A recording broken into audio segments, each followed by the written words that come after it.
देश दुनिया च वसदे पंजाबियों को खुशामदीद। मैं हरजिंदर सिंह रंधावा, तुम देख रहे हो पंजाब टेलीविजन और मेरे नाल ने सीनियर जर्नलिस्ट सरदार हमीर सिंह जी और सरदार जगतार सिंह जी।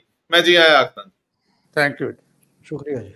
अक्सर जदों जिक्र हुंदा रहा बीते विच तां पंथक एकता की गल आउंदी रही, लीडरशिप गल करती रही कि वख-वख खिंडे होए धड़े इकट्ठे होण, पंथक शक्ति जिहड़ी खेरू खेरू आ उहनूं इकमुठ कीता जावे, फिर उहदे च जथेदारां नूं दखल देण लई भी किहा जांदा।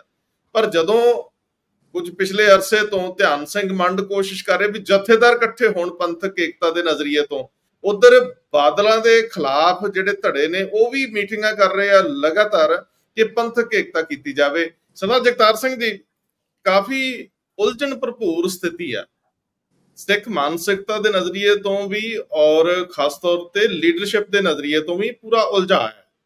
कोई इस वेले प्रवानित आगू नहीं है और किसी नूं प्रवानगी मिलती दिसदी भी नहीं ते कोई इस कद काठ दा है भी नहीं जिहड़ा मामलिਆਂ नूं ਸਰਬਪ੍ਰਵਾਨਿਤ तरीके नाल एड्रैस भी कर सकता होवे। सुलझाउणा तां दूर दी गल आ, तख्तां ते बैठे लोग और जिहड़े संस्थावां नूं रन कर रहे आ, लीड कर रहे आ, उन्हां सारिਆਂ दा ਇਹ साफ जिहा जो ਅਸੀਂ ਇਸ ਵੇਲੇ ਵਰਤਾਰਾ देख रहे ਹਾਂ ਉਹ ਡੰਗ ਟਪਾਈ ਵਾਲਾ ਹੈ ਤੇ ਉਸੇ ਸਾਰੀ ਡੰਗ ਟਪਾਈ ਦੇ ਦੌਰਾਨ ਚ ਧਿਆਨ ਸਿੰਘ ਮੰਡ ਪੰਥਕ ਏਕਤਾ ਦੀ ਗੱਲ ਕਰਦੇ ਆ। ਉਹਨੂੰ ਕੋਈ ਹੰਗਾਰਾ ਨਹੀਂ ਭਰ ਰਿਹਾ। ਧਿਆਨ ਸਿੰਘ ਮੰਡ ਦੀ ਆਪਣੀ ਭਰੋਸੇਯੋਗਤਾ ਵੀ ਸ਼ੱਕ 'ਚ ਹੈ। ਸੋ ਇਸ ਕਰਕੇ ਜਿਹੜੀ ਹੁਣ ਇਸ ਵੇਲੇ ਦੀ ਸਥਿਤੀ ਹੈ ਇਹਦੇ 'ਚ ਉੱਭਰਨ ਲਈ ਤੁਹਾਨੂੰ ਲੱਗਦਾ ਹੈ ਇਹ ਸਟੀਕ ਹੈ, ਸਹੀ ਹੈ? ਤੁਹਾਨੂੰ ਲੱਗਦਾ ਕਿ ਜੋ ਹੋਣਾ ਚਾਹੀਦਾ ਹੋ ਨਹੀਂ ਰਿਹਾ ਜਾਂ ਕੀ ਹੋਣਾ ਚਾਹੀਦਾ? ਮੇਰੇ ਵਾਸਤੇ ਧਿਆਨ ਸਿੰਘ ਮੰਡ ਇੰਨਾ ਇੰਪੋਰਟੈਂਟ ਨਹੀਂ ਹੈ। ਅਕਾਲੀ ਦਲ ਦਾ ਇੱਕ ਇਤਿਹਾਸ ਹੈ, 1920 ਪਾਰਟੀ ਬਣਦੀ ਹੈ ਤੇ ਸਭ ਤੋਂ ਉਸ ਵੇਲੇ ਵੱਡੇ ਕੱਦ ਦੇ ਲੀਡਰ ਬਾਬਾ ਖੜਕ ਸਿੰਘ ਸੀ। 1933 ਚ ਉਹ ਪਾਰਟੀ ਚੋਂ ਅਲੱਗ ਹੋ ਜਾਂਦੇ, ਆਪਣੀ ਪਾਰਟੀ ਬਣਾ ਲੈਂਦੇ ਆ। ਇਹ ਅਕਾਲੀ ਦਲ ਦੇ ਵਿੱਚ ਲਗਾਤਾਰ ਇਹ ਇਸ ਤਰ੍ਹਾਂ ਦੇ ਇਸ਼ੂ ਸਪਰੇਟ ਹੁੰਦੀ ਰਹੀ ਹੈ, ਨਵੇਂ ਫੈਕਸ਼ਨ ਬਣਦੇ ਰਹੇ ਹੈ, ਫਿਰ ਮਰਜ ਹੁੰਦੇ ਰਹੇ ਹੈ। 1966 ਦੇ ਵਿੱਚ ਜਦੋਂ ਪੰਜਾਬ ਰੀਆਰਗਨਾਈਜ਼ ਹੋਇਆ ਉਦੋਂ ਮਾਸਟਰ ਤਾਰਾ ਸਿੰਘ ਹੋਰਾਂ ਦੀ ਪਾਰਟੀ ਅਲੱਗ ਸੀਗੀ। 67 ਦੀ ਇਲੈਕਸ਼ਨ ਅਸੈਂਬਲੀ ਦੀ ਉਹਨਾਂ ਨੇ ਅਲੱਗ ਲੜੀ, ਸੰਤ ਫਤਿਹ ਸਿੰਘ ਅਲੱਗ ਸੀਗੇ। ਸੋ ਇਹ ਫੈਨਾਮਨਾ ਕੋਈ ਨਵਾਂ ਨਹੀਂਗਾ, ਇਹ ਪੁਰਾਣਾ ਹੈ। ਲੇਕਿਨ ਹੁਣ ਪੰਥ ਦੀਆਂ 3 ਜਥੇਬੰਦੀਆਂ, ਨੁਮਾਇੰਦਾ ਜਥੇਬੰਦੀਆਂ ਗਿਣੀਆਂ ਜਾਂਦੀਆਂ। ਨੰਬਰ 1 ਅਕਾਲ ਤਖਤ, ਨੰਬਰ 2 ਸ਼੍ਰੋਮਣੀ ਗੁਰਦੁਆਰਾ ਪ੍ਰਬੰਧਕ ਕਮੇਟੀ, ਨੰਬਰ 3 ਸ਼੍ਰੋਮਣੀ ਅਕਾਲੀ ਦਲ। ਸ਼੍ਰੋਮਣੀ ਅਕਾਲੀ ਦਲ ਮੇਰੇ ਵਾਸਤੇ ਸਿਰਫ ਪੋਲੀਟੀਕਲ ਪਾਰਟੀ ਹੀ ਨਹੀਂ ਹੈ, ਇੱਥੇ ਹੀ ਸਾਰੀ ਗੜਬੜ ਹੁੰਦੀ ਆ ਕਿ ਜਦੋਂ ਨਜ਼ਰੀਆ ਬਦਲ ਜਾਂਦਾ ਹੈ। ਇਹਨਾਂ ਸੰਸਥਾਵਾਂ ਨੇ ਬੜੇ ਸੰਘਰਸ਼ ਦੇਖੇ ਹੈ। 1995 ਤੱਕ ਇਹੀ ਸਿਚੁਏਸ਼ਨ ਬਣੀ ਰਹੀ ਹੈ ਤੇ ਇਹ ਸੰਸਥਾਵਾਂ ਦੇ ਵਿੱਚ ਬਹੁਤ ਤਰ੍ਹਾਂ ਦੀਆਂ ਚੇਂਜਸ ਆਉਂਦੇ ਰਹੀਆਂ, ਲੋਕ ਆਉਂਦੇ ਰਹੇ ਜਾਂਦੇ ਰਹੇ। ਸੰਘਰਸ਼ ਦੇ ਪੀਰੀਅਡ ਦੇ ਵਿੱਚ ਵੀ ਕਈ ਵਾਰੀ ਇਹ ਸਮੱਸਿਆ ਹੋ ਰਹੀ ਸੀ ਵੀ ਇੰਨੇ ਫੈਕਸ਼ਨਸ ਕਿਉਂ ਹੈਗੇ। ਜੇ ਤੁਹਾਨੂੰ ਯਾਦ ਹੋਵੇ ਜਦੋਂ ਪ੍ਰੋਫੈਸਰ ਦਰਸ਼ਨ ਸਿੰਘ ਅਕਾਲ ਤਖਤ ਦੇ ਜਥੇਦਾਰ ਸੀਗੇ, ਉਹਨਾਂ ਨੇ ਸਾਰੇ ਅਕਾਲੀ ਦਲ ਫੈਕਸ਼ਨ ਭੰਗ ਕਰਕੇ ਨਵਾਂ ਅਕਾਲੀ ਦਲ ਬਣਾਉਣ ਦੀ ਕੋਸ਼ਿਸ਼ ਕੀਤੀ ਸੀ ਤੇ ਉਹਦਾ ਨਵਾਂ ਵਿਧਾਨ ਵੀ ਇਸ਼ੂ ਕੀਤਾ ਸੀ, ਨਵਾਂ ਪਾਰਟੀ ਪ੍ਰੋਗਰਾਮ ਵੀ ਇਸ਼ੂ ਕੀਤਾ ਸੀਗਾ। ਏਜੰਡੇ ਦੀ ਕਮੀ ਕਦੇ ਵੀ ਨਹੀਂ ਰਹੀ ਪੰਥ ਨੂੰ, ਬੜੇ ਏਜੰਡੇ ਬਣੇ ਆ। ਲਗਾਤਾਰ 4 ਬੰਦੇ ਹੁੰਦੇ ਸੀ, ਆਪਣਾ ਏਜੰਡਾ ਬਣਾ ਲੈਂਦੇ ਸੀਗੇ। ਇਸ਼ੂ ਏਜੰਡੇ ਦਾ ਨਹੀਂ ਰਿਹਾ ਕਦੇ ਵੀ। ਮੇਨ ਇਸ਼ੂ ਤਾਂ ਇਹ ਹੈ ਕਿ ਮਿਲ ਕੇ ਤੁਸੀਂ ਅੱਗੇ ਉਸ ਏਜੰਡੇ ਤੇ ਕੰਮ ਕਿਵੇਂ ਕਰਨਾ ਹੈ।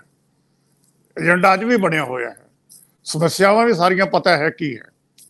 ਹੋਇਆ ਕਿ ਜਿਵੇਂ ਹਿੰਟ ਵੀਰ ਹੋਰਾਂ ਨੇ ਵੀ ਕੀਤਾ, ਅਕਾਲੀ ਦਲ ਸਿਰਫ ਆਪਣੀ ਇਲੈਕਟੋਰਲ ਲੜਾਈ ਲੜਨ ਦੇ ਪਾਸੇ ਪੈ ਗਿਆ। ਇਹ ਸਿਰਫ ਸੱਤਾ ਧਿਆਉਣ ਵਾਸਤੇ ਪਾਰਟੀ ਨਹੀਂ ਸੀ ਬਣੀ, ਇਹ ਸਿੱਖ ਹਿੱਤਾਂ ਦੀ ਪੂਰਤੀ ਵਾਸਤੇ ਪਾਰਟੀ ਬਣੀ ਹੈ। ਜੇ ਦੋਵੇਂ ਇਸ਼ੂ ਨਾਲ ਨਾਲ ਚੱਲਣ ਤੇ ਇਹ ਕ੍ਰਾਈਸਿਸ ਮੇਰੇ ਖਿਆਲ ਦੇ ਵਿੱਚ ਨਹੀਂ ਆਉਂਦੀ ਸੀਗੀ। 1996 ਤੋਂ ਲਗਾਤਾਰ ਜਦੋਂ ਇੱਕ ਬੜੇ ਡੀਪ ਡਿਜ਼ਾਈਨ ਦੇ ਵਿੱਚ ਉਹ ਸੁਧਾਰਨ ਦੀ ਗੱਲ ਨਹੀਂ ਸੀਗੀ। ਪਾਰਟੀ ਨੂੰ ਜਦੋਂ ਪੰਥ ਤੋਂ ਪਾਸੇ ਕੀਤਾ ਗਿਆ, ਪੰਥ ਸ਼ਬਦ ਦੇ ਪਾਸੇ ਕਰ ਦਿੱਤਾ ਗਿਆ। ਪੰਜਾਬੀਅਤ ਦਾ ਏਜੰਡਾ ਜਦੋਂ ਆ ਗਿਆ, ਉਹ ਸੁਧਾਰਨ ਦੀ ਗੱਲ ਨਹੀਂ ਸੀ ਕੋਈ। ਉਹ ਹੁਣ ਜਦੋਂ ਲਿੰਕ ਕਰੀਦਾ ਸਾਰਾ ਤੇ ਫਿਰ ਸਮਝ ਆਉਂਦੀ ਹੈ ਉਹਦੇ ਪਿੱਛੇ ਡਿਜ਼ਾਈਨ ਬਹੁਤ ਡੀਪ ਸੀ। ਡਿਜ਼ਾਈਨ ਕਿੱਥੋਂ ਆਇਆ ਇਹਦੇ ਬਾਰੇ ਮੈਂ ਕਹਿ ਨਹੀਂ ਸਕਦਾ ਹਜੇ। ਤੇ ਉਹਨੇ ਅਲਟੀਮੇਟਲੀ ਸਾਰੇ ਸਿੱਖ ਇੰਸਟੀਟਿਊਸ਼ਨ ਦੀ ਤਬਾਹੀ ਕਰਤੀ। ਇਹਦੇ ਵਾਸਤੇ ਇਕੱਲਾ ਸ਼੍ਰੋਮਣੀ ਅਕਾਲੀ ਦਲ ਹੀ ਜ਼ਿੰਮੇਦਾਰ ਨਹੀਂ ਹੈ ਜੋ ਕੁਛ ਇਸ ਵੇਲੇ ਹੋ ਰਿਹਾ। ਇਹ ਹੁਣ ਜਿੰਨੀਆਂ ਵੀ ਸੋ ਕਾਲਡ ਅਕਾਲੀ ਦਲ ਤਾਂ ਹੁਣ ਪੰਥਕ ਘੁਮਾਉਂਦਾ ਨਹੀਂ, ਬਾਕੀ ਜਥੇਬੰਦੀਆਂ ਪੰਥਕ ਹੈਗੀਆਂ, ਇਹ ਵੀ ਉਨੀਆਂ ਜ਼ਿੰਮੇਦਾਰ ਹੈ ਜਿੰਨਾ ਅਕਾਲੀ ਦਲ ਜ਼ਿੰਮੇਦਾਰ ਹੈ, ਕਿਉਂਕਿ ਇਹਨਾਂ ਦੇ ਵਿੱਚ ਕਿਸੇ ਦੇ ਵਿੱਚ ਕੋਈ ਗਹਿਰਾਈ ਨਹੀਂ, ਕੋਈ ਸੀਰੀਅਸਨੈਸ ਨਹੀਂ। ਚਾਰ ਬੰਦੇ ਉੱਠਦੇ ਇੱਕ ਨਾਰਾ ਦੇ ਦਿੰਦੇ ਆ। ਹੁਣ ਅੱਜ ਦੀ ਤਰੀਕ ਦੇ ਵਿੱਚ ਮੈਂ ਖਬਰਾਂ ਦੇਖ ਰਿਹਾ ਸੀਗਾ, ਇੱਕ ਕਾਲ ਦਿੱਤੀ ਹੋਈ ਹੈ 15 ਅਗਸਤ ਨੂੰ ਵੀ ਕਾਲੇ ਬਿੱਲੇ ਲਾਓ, ਕਾਲੀਆਂ ਚੁੰਨੀਆਂ ਲਾਓ। ਹੁਣ ਜਿਸ ਕੌਮੀ ਇਨਸਾਫ ਮੋਰਚਾ ਦੀ ਕਾਲ ਹੈਗੀ, ਧਿਆਨ ਸਿੰਘ ਮੰਡ ਨੇ ਵੀ ਕਾਲ ਦਿੱਤੀ ਹੈ, ਇਹ ਕਾਲ ਹੋਵੇ ਤੇ ਕਿਸੇ ਅਨਇੰਪੋਰਟੈਂਟ ਜਿਹੇ ਪੰਜਾਬੀ ਪੇਪਰ ਦੇ ਵਿੱਚ ਹੀ ਛਪੀ ਹੋਵੇ, ਇੱਥੋਂ ਅੰਦਾਜ਼ਾ ਲੱਗਦਾ। ਮੈਂ ਇਹ ਪੇਪਰ ਮੇਰੇ ਕੋਲ ਆਉਂਦੇ ਨਹੀਂ ਜਿਹੜੇ ਮੈਂ ਦੇਖੇ, ਹੁਣ ਖਬਰਾਂ ਦੇਖੀਆਂ, ਜੇ ਤੁਹਾਡਾ ਕੋਈ ਨੋਟਿਸ ਹੀ ਨਹੀਂ ਲੈ ਰਿਹਾ, ਤੁਸੀਂ ਪਹੁੰਚ ਕਿੱਥੇ ਗਏ? ਅਕਾਲੀ ਦਲ ਦੀ ਇੱਕ ਕਾਲ ਹੁੰਦੀ ਸੀ, ਸਾਰਾ ਕੁਝ ਦਿੱਲੀ ਤੱਕ ਹਿੱਲਿਆ ਹੁੰਦਾ ਸੀ ਸਾਰਾ ਕੁਝ। ਉਹ ਸਿਚੁਏਸ਼ਨ ਇਹ ਕਿਉਂ ਆਈ ਹੈ? ਇਸ਼ੂ ਬੇਸਿਕਲੀ ਇਹ ਹੈ। ਹੁਣ ਇਹਨਾਂ ਨੇ ਗੱਲ ਕੀਤੀ, ਧਿਆਨ ਸਿੰਘ ਮੰਡ ਹੋਰਾਂ ਨੇ, ਵੀ ਏਕਤਾ, ਵੀ ਤੁਸੀਂ ਕਿਸ ਏਕਤਾ ਦੀ ਗੱਲ ਕਰਦੇ ਹੋ? ਤੁਹਾਡੇ ਅੱਗੇ ਪਿੱਛੇ ਕੀ ਹੈ? ਇੱਕ ਸਿਚੁਏਸ਼ਨ ਦੇ ਵਿੱਚ ਚੱਬੇ ਜਦੋਂ ਕੱਟ ਸੱਦਿਆ ਗਿਆ, ਉਹ ਕੱਟ ਸੱਦਿਆ ਗਿਆ ਸੀਗਾ ਕਿ ਬਰਗਾੜੀ ਮੋਰਚੇ ਨੂੰ ਅੱਗੇ ਕਿਵੇਂ ਲੈ ਕੇ ਚੱਲਣਾ ਹੈ। ਉਹ ਇਸ ਕਰਕੇ ਨਹੀਂ ਸੀ ਸੱਦਿਆ ਗਿਆ ਕਿ ਪੰਥ ਦੇ ਨਵੇਂ ਜਥੇਦਾਰ ਲਾਉਣੇ ਆ।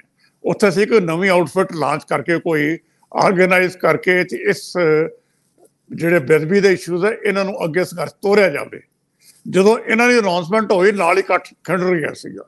ਤੁਸੀਂ ਅੱਜ ਵੀ ਵੀਡੀਓ ਦੇਖ ਲਓ, ਉਧਰੋਂ ਅਨਾਉਂਸਮੈਂਟ ਹੋ ਰਹੀ ਸੀ ਇਹਨਾਂ ਪੰਜਾਂ ਦੇ, ਨਾਲ ਹੀ ਲੋਕ ਉੱਠਣੇ ਸ਼ੁਰੂ ਹੋ ਗਏ ਸੀ। ਸੋ ਠੀਕ ਹੈ, ਇਹਨਾਂ ਨੇ 1 ਜੂਨ 2018 ਤੋਂ ਮੋਰਚਾ ਲਾਇਆ, ਲੋਕਾਂ ਦਾ ਰਿਸਪੌਂਸ ਸੀ। ਅੱਜ ਮੋਰਚਾ ਲਾ ਕੇ ਦੇਖ ਲੈਣ ਕੀ ਉਹ ਰਿਸਪੌਂਸ ਆਏਗਾ। ਸੋ ਇਹ ਲੋਕ, ਇਹਨਾਂ ਦੇ ਵਿੱਚ ਖੁਦ ਵੀ ਉਹ ਡੈਪਥ ਨਹੀਂ ਹੈ ਜਿਹੜੀ ਇੱਕ ਲੀਡਰਸ਼ਿਪ ਦੇ ਵਿੱਚ ਹੁੰਦੀ ਹੈ।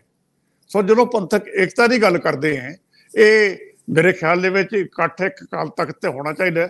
ਨਾਰਮਲੀ ਮੰਜੀ ਸਾਹਿਬ ਤੇ ਹੋਇਆ ਕਰਦਾ, ਇਕੱਠ ਬੁਲਾਓ, ਜਥੇਦਾਰ ਅਕਾਲ ਤਖਤ ਬੁਲਾਵੇ, ਜਥੇਦਾਰ ਬੁਲਾਵੇ, ਜਥੇਦਾਰ ਜਿਹੜਾ ਮਰਜੀ, ਅਕਾਲ ਤਖਤ ਦਾ ਜਥੇਦਾਰ ਕੋਈ ਵੀ ਹੋਵੇ, ਜਿਹੜਾ ਜਥੇਦਾਰ ਅਕਾਲ ਤਖਤ ਤੇ ਬੈਠਦਾ ਹੈ, ਜਥੇਦਾਰ ਅਕਾਲ ਤਖਤ ਦਾ ਮਤਲਬ ਇਹ ਹੁੰਦਾ ਹੈ, ਜਿਹੜਾ ਜਥੇਦਾਰ ਉੱਥੇ ਬੈਠਦਾ ਹੈ ਉਹਨੂੰ ਸਿੱਖ ਕੌਮ, ਮੈਂ ਪੰਥ ਦੀ ਗੱਲ ਨਹੀਂ ਕਰ ਰਿਹਾ, ਸਿੱਖ ਕੌਮ ਉਹਨੂੰ ਆਪਣਾ ਜਥੇਦਾਰ ਮੰਨਦੀ ਹੈ, ਤੇ ਉਹ ਇਕੱਠ ਬੁਲਾਵੇ।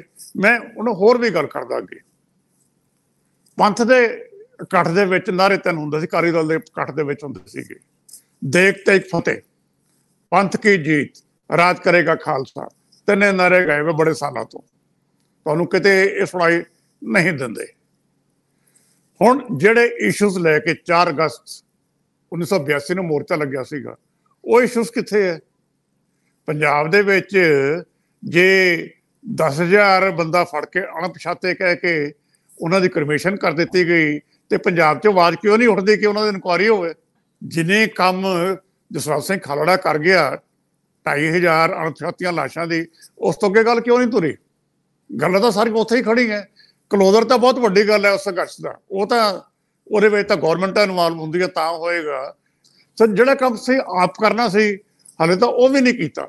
ਸੋ ਇਸ ਤਰ੍ਹਾਂ ਖਿੰਡ ਪੁੰਡ ਕੇ ਸਾਰੇ ਬੈਠੇ ਹੋਏ ਹੈ, ਤੇ ਜਦ ਤੱਕ ਕੋਈ ਸੋਚ, ਸੱਜੀ ਸੋਚ ਤੇ ਕੋਈ ਲੀਡਰ ਨਹੀਂ ਉੱਭਰਦਾ, ਉਹ ਤੱਕ ਇਹ ਖਿਲਾਅ ਜਿਹੜਾ ਹੈਗਾ ਪੰਥ ਦੇ ਵਿੱਚ ਇਸ ਤਰ੍ਹਾਂ ਹੀ ਚੱਲੇਗਾ।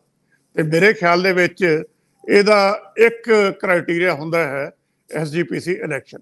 ਹੁਣ ਲੋਕ ਸਭਾ ਤੱਕ ਇਹ ਇਲੈਕਸ਼ਨ ਵੈਸੇ ਹੀ ਨਹੀਂ ਹੋ ਸਕਦੀ, ਲੋਕ ਸਭਾ ਇਲੈਕਸ਼ਨ ਤੱਕ, ਕਿਉਂਕਿ ਇਹਦੀ ਵੋਟਿੰਗ ਲਿਸਟ ਬਣਨ ਦੇ ਵਿੱਚ ਟਾਈਮ ਲੱਗਦਾ ਹੈ। ਉਦੋਂ ਤੱਕ ਲੋਕ ਸਭਾ ਇਲੈਕਸ਼ਨ ਆ ਜਾਂਦੀ ਹੈ, ਔਰ ਉਸ ਇਲੈਕਸ਼ਨ ਤੋਂ 6 ਮਹੀਨੇ ਪਹਿਲਾਂ ਕੋਈ ਹੋਰ ਇਲੈਕਸ਼ਨ ਨਹੀਂ ਹੋਇਆ ਕਰਦੀ। ਸੋ ਇਹ ਤਾਂ ਕਾਮੇ ਗੱਲ ਪਾਸੇ ਹੋ ਗਈ। ਹੁਣ ਇਸ਼ੂ ਸਿਰਫ ਇੰਨਾ ਕੁ ਹੈ ਕਿ ਜੇ ਅਕਾਲੀ ਦਲ ਰਿਵਾਈਵ ਨਹੀਂ ਹੋ ਰਿਹਾ, ਇਹਨੂੰ ਰਿਵਾਈਵ ਕਿਵੇਂ ਕਰਨਾ ਹੈ। ਤੇ ਜਦ ਤੱਕ ਅਕਾਲੀ ਦਲ ਰਿਵਾਈਵ ਨਹੀਂ ਹੁੰਦਾ, ਜਿਹੜੇ ਬਾਕੀ ਪੰਥਕ ਸੰਸਥਾਵਾਂ ਹੈ ਉਹ ਤੇ ਵੀ ਕੁਐਸਚਨ ਮਾਰਕ ਲੱਗਿਆ ਰਹੇਗਾ। ਸੋ ਬੇਸਿਕ ਇਸ਼ੂ ਇਸ ਵੇਲੇ ਜਿਹੜਾ ਹੈ ਉਹ ਅਕਾਲੀ ਦਲ ਦੀ ਰਿਵਾਈਵਲ ਦਾ ਹੈ। ਇਹਨੂੰ ਲੀਡਰਸ਼ਿਪ ਨੂੰ ਕਿਵੇਂ ਚੇਂਜ ਕਰਨਾ ਹੈ, ਇਹ ਇਸ਼ੂ ਹੈ। ਅਸਲ ਦੇ ਵਿੱਚ ਪੰਥ ਦਾ ਮਾਮਲਾ, ਪੰਥਕ ਏਕਤਾ ਦਾ ਮਾਮਲਾ ਬਹੁਤ ਪੁਰਾਣਾ ਹੈ। ਇਹ ਤਾਂ ਮਤਲਬ ਲਗਾਤਾਰ ਚੱਲਦਾ ਹੈ। ਮਿਸਲਾਂ ਵੀ ਕਦੇ ਲੜਦੀਆਂ ਰਹੀਆਂ ਆਪਸ 'ਚ, ਫਿਰ ਉਹਨਾਂ ਦੀ ਯੂਨਿਟੀ ਅਕਾਲ ਤਖਤ ਤੇ ਆ ਕੇ ਬੈਠ ਕੇ ਆਪਸੀ ਸਹਿਮਤੀ ਕਰ ਲਓ, ਇਕੱਠੇ ਲੜੋ, ਇੱਕ ਕਮਾਂਡ ਹੇਠ ਲੜੋ, ਕੇਸਰੀ ਨਿਸ਼ਾਨ ਹੇਠ ਲੜੋ। ਇਹ ਬਹੁਤ ਪੁਰਾਣਾ ਇੱਕ ਬੋਲਾ ਵੀ ਹੈ, ਔਰ ਕੋਸ਼ਿਸ਼ਾਂ ਵੀ ਲਗਾਤਾਰ ਹੋਈਆਂ। ਜਦੋਂ ਵੀ ਇਕੱਠੇ ਹੋਏ, ਇੱਕ ਏਜੰਡੇ ਤੇ ਇਕੱਠੇ ਹੋਏ, ਇੱਕ ਸੁਰਤਾ 'ਚ ਇਕੱਠੇ ਹੋਏ, ਉਦੋਂ ਕਾਮਯਾਬੀਆਂ ਵੀ ਦਿਖਾਈ ਦਿੰਦੀਆਂ ਨੇ ਪਿਛੋਕੜ ਦੇ ਵਿੱਚ, ਹਿਸਟਰੀ ਦੇ ਵਿੱਚ ਸਾਰੀਆਂ, ਉਹ ਸਾਰੇ ਮਾਮਲੇ ਦੇ ਵਿੱਚ। ਹਾਂ, ਇੱਕ ਉਹ ਪੋਲਿਟਿਕਸ ਸੀ, ਤੇ ਇੱਕ ਜਦੋਂ ਦੀ ਇਹ ਪੋਲਿਟਿਕਸ ਹੈ, ਇਲੈਕਟੋਰਲ ਪੋਲਿਟਿਕਸ ਦੇ ਵਿੱਚ ਆ ਕੇ ਬਖਰੇਵੇਂ ਆਉਣੇ, ਬਖਰੇਵੇਂ ਇੱਕ ਦੂਜੇ ਦੇ ਖਿਲਾਫ ਵੀ ਹੋਣੇ, ਤੇ ਟੁੱਟ ਕੇ ਪਾਰਟੀਆਂ ਅਲੱਗ ਬਣ ਜਾਣੀਆਂ, ਇਹ ਇੱਕ ਅਲੱਗ ਤਰ੍ਹਾਂ ਦਾ ਵਰਤਾਰਾ ਰਿਹਾ। ਇਹਦੇ ਵਿੱਚ ਜਥੇਦਾਰ ਅਕਾਲ ਤਖਤ ਨੂੰ ਵੀ ਜੇ ਕੋਈ ਇਹ ਗੱਲ ਕਹੇ ਕਿ ਸਮੇਂ-ਸਮੇਂ ਤੇ ਜਿਹੜੀ ਮਜ਼ਬੂਤ ਧਿਰ ਹੁੰਦੀ ਹੈ, ਉਹ ਕਈ ਵਾਰ ਮਤਲਬ ਉਹਨਾਂ ਦੀਆਂ ਸੇਵਾਵਾਂ ਨੂੰ ਵਰਤਦੀ ਵੀ ਰਹੀ ਕਿਸੇ ਨਾ ਕਿਸੇ ਰੂਪ ਦੇ ਵਿੱਚ, ਵੀ ਜੁੰਟੀ ਇਹਨੂੰ ਇੱਧਰ ਕਰ ਲਓ, ਉਹਨੂੰ ਉੱਧਰ, ਜਾਂ ਸਾਰਿਆਂ ਨੂੰ ਬੁਲਾ ਲਓ, ਜਾਂ ਸਾਰਿਆਂ ਦੇ ਅਸਤੀਫੇ ਲੈ ਲਓ, ਉਸ ਤੋਂ ਬਾਅਦ ਕੋਈ ਇੱਕ ਗੱਲ ਬਣ ਜੇ, ਜਾਂ ਬਾਕੀ ਬਹੁਤ ਤਰ੍ਹਾਂ ਦੀਆਂ ਕੋਸ਼ਿਸ਼ਾਂ ਲਗਾਤਾਰ ਬਾਰ-ਬਾਰ ਹਿਸਟੋਰੀਕਲੀ ਹੋਈਆਂ ਨੇ।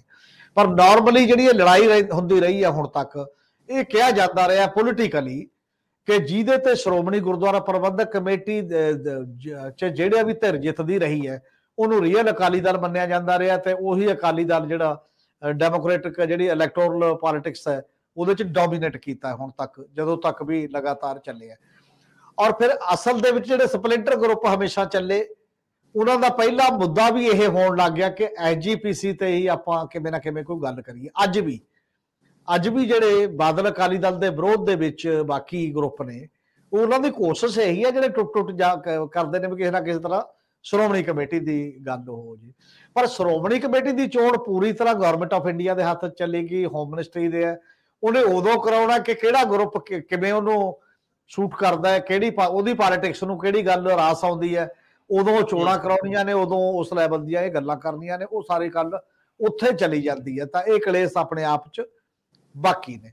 ਦੂਜਾ ਇਹ ਹੈ ਵੀ ਇਸੇ ਕਰਕੇ ਖਾਸ ਤੌਰ ਦੇ ਉੱਤੇ ਇੱਕ ਫਿਰ ਪ੍ਰੋਸੈਸ ਦੇ ਵਿੱਚੋਂ ਲਗਾਤਾਰ, ਪਹਿਲਾਂ ਤਾਂ ਕੱਲੀ ਪੰਥਕ ਲੜਾਈ ਸੀ, ਪੰਥਕ ਇੱਕ ਦੂਜੇ ਨੂੰ ਇੱਧਰ ਉੱਧਰ ਦਿਖਾਉਣਾ, ਜਾਂ ਇੱਕ ਸੱਤਾ ਵੀ ਉਹਦੇ ਵਿੱਚ ਆ ਗਈ, ਉਹ ਅਲੱਗ ਗੱਲ ਹੈ। ਪਰ ਕੁਝ ਖਾਸ ਲੰਮੇ ਸਮੇਂ ਤੋਂ ਕੇਵਲ ਸੱਤਾ ਰਹਿ ਗਈ, ਪੰਥ ਸ਼ਾਇਦ ਵਿਸਰ ਗਿਆ, ਥੋੜਾ ਜਿਹਾ ਸਾਈਡ ਲਾਈਨ ਕਰ ਦਿੱਤਾ ਗਿਆ। Politically main stream Akali Dal ਨੇ ਆਪਣਾ ਸਟੈਂਡ ਲਿਆ ਪੰਜਾਬੀ ਪਾਰਟੀ ਦਾ, ਉਹਨੇ ਪੰਥਕ ਇਸ਼ੂ ਇੱਕ ਸਮੇਂ ਮਤਲਬ ਨਜ਼ਰ ਅੰਦਾਜ਼ ਕਰਤੇ, ਜਦੋਂ ਬੀਬੀ ਵਾਜਪਾਈ ਨਾਲ ਦੋਸਤੀ ਪਾਈ ਹੈ, ਨੈਸ਼ਨਲ ਲੈਵਲ ਤੇ ਅਨਕੰਡੀਸ਼ਨਲ ਸਪੋਰਟ ਦਾ ਜਿਹੜਾ ਇੱਕ ਐਂਗਲ ਹੁੰਦਾ, ਉਹ ਹਮੇਸ਼ਾ ਹੀ ਹੁੰਦਾ ਕਿ ਤੁਹਾਡੇ ਮੇਨ ਇਸ਼ੂ ਛੁੱਟ ਜਾਂਦੇ ਨੇ ਕਿਸੇ ਨਾ ਕਿਸੇ ਰੂਪ ਚ। ਇੱਕ ਹੁੰਦਾ ਮਿਨੀਮਮ ਪ੍ਰੋਗਰਾਮ, ਜਿਵੇਂ ਐਨਡੀਏ, ਜਿਵੇਂ ਯੂਪੀਏ ਸਰਕਾਰਾਂ ਵੀ ਬਣੀਆਂ, ਉਹ ਘੱਟੋ ਘੱਟ ਪ੍ਰੋਗਰਾਮ ਤੇ ਬਣੀਆਂ, ਪਰ ਪਾਰਟੀਆਂ ਦੇ ਆਪਣੇ ਆਪਣੇ ਪ੍ਰੋਗਰਾਮ ਵੀ ਰਹਿੰਦੇ ਰਹੇ ਨੇ।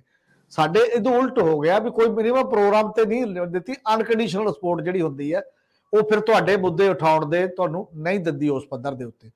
ਹਾਂ, ਉਹਦੇ ਨਾਲ ਹੌਲੀ ਹੌਲੀ ਇੱਕ ਤਾਕਤਵਰ ਹੁੰਦੇ ਜਿਹੜੀਆਂ ਬਾਕੀ ਇੰਸਟੀਟਿਊਸ਼ਨ ਜਿਹੜੇ, ਜਿਵੇਂ ਅੱਜ ਦੇਸ਼ 'ਚ ਆਪਾਂ ਗੱਲ ਕਰ ਰਹੇ ਹਾਂ ਕਿ ਜਮਹੂਰੀਅਤ ਕਿਉਂ ਖਤਰੇ 'ਚ, ਜਾਂ ਦੁਨੀਆ ਦੀਆਂ ਰਿਪੋਰਟਾਂ ਗੱਲਾਂ ਕਰ ਰਹੀਆਂ ਨੇ ਕਿ ਜਿਹੜੀਆਂ ਸੰਸਥਾਵਾਂ ਦੇ ਸਹਾਰੇ ਜਮਹੂਰੀਅਤ ਨੇ ਖੜਨਾ ਹੁੰਦਾ ਹੈ, ਉਹ ਸੰਸਥਾਵਾਂ ਕਮਜ਼ੋਰ ਕੀਤੀਆਂ ਜਾ ਰਹੀਆਂ ਨੇ ਲਗਾਤਾਰ, ਕਾਨੂੰਨ ਦੇ ਰਸਤੇ ਵੀ ਔਰ ਕੁਝ ਗੈਰ ਕਾਨੂੰਨੀ ਤਰੀਕੇ ਵੀ ਅਪਣਾ ਕੇ।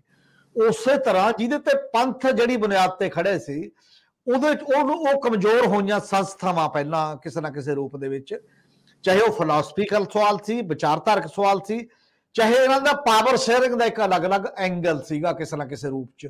ਜਥੇਦਾਰ ਅਕਾਲ ਤਖਤ ਦੀ ਪਦਵੀ, ਸ਼੍ਰੋਮਣੀ ਗੁਰਦੁਆਰਾ ਪ੍ਰਬੰਧਕ ਕਮੇਟੀ ਔਰ ਉਹਦੇ ਪ੍ਰਧਾਨ ਦੀ ਪਦਵੀ, ਔਰ ਇਸੇ ਤਰੀਕੇ ਦੇ ਨਾਲ ਸ਼੍ਰੋਮਣੀ ਅਕਾਲੀ ਦਲ ਦੇ ਵਿੱਚ ਜਿਹੜੀ ਅੰਦਰੂਨੀ ਜਮਹੂਰੀਅਤ ਦੀ ਗੱਲ ਸੀ, ਔਰ ਇਸੇ ਢੰਗ ਨਾਲ ਜਦੋਂ ਕੋਈ ਸਰਕਾਰ ਚਾਉਣਾ ਉਹ ਕਿਹਨੂੰ ਬਣਨਾ ਕਿਹਨੇ ਨਹੀਂ, ਉਹ ਸੰਸਥਾਵਾਂ ਕਲੱਬ ਕਰ ਲਈਆਂ ਕਿਸੇ ਨਾ ਕਿਸੇ ਰੂਪ ਚ, ਤੇ ਇੱਕ ਗਰੁੱਪ ਕਹੋ ਤੇ ਪਹਿਲਾਂ, ਤੇ ਫਿਰ ਪਰਿਵਾਰ ਕਹੋ, ਤੇ ਫਿਰ ਲੀਡਰ ਕਹੋ, ਤੇ ਉਹਦੇ ਕਬਜ਼ਾ ਜਦੋਂ ਹੋ ਜਾਂਦਾ ਤਾਂ ਉਹ ਜਿਹੜੀ ਈਵਨ ਏਕਤਾ ਦੀ ਜਿਹੜੀ ਗੱਲ ਹੁੰਦੀ ਹੈ ਤਾਂ ਉਹ ਪ੍ਰਵਾਹ ਨਹੀਂ ਕਰਦੀ। ਫਿਰ ਜਿਹੜੀ ਪਾਵਰਫੁਲ ਲੌਬੀ ਹੁੰਦੀ ਹੈ ਕਿਸੇ ਨਾ ਕਿਸੇ ਰੂਪ ਦੇ ਵਿੱਚ, ਉਹੀ ਜੀ ਏਕਤਾ ਦੀ ਲੋੜ ਪੈਂਦੀ ਸੀ ਪਹਿਲਾਂ ਜਦੋਂ ਜਦੋਜਹਿਦ ਕਰਨੀ ਸੀ, ਮੋਰਚੇ ਲਾਉਣੇ ਸੀ, ਵੱਖ-ਵੱਖ ਚੀਜ਼ਾਂ ਕਰਨੀਆਂ ਸੀ।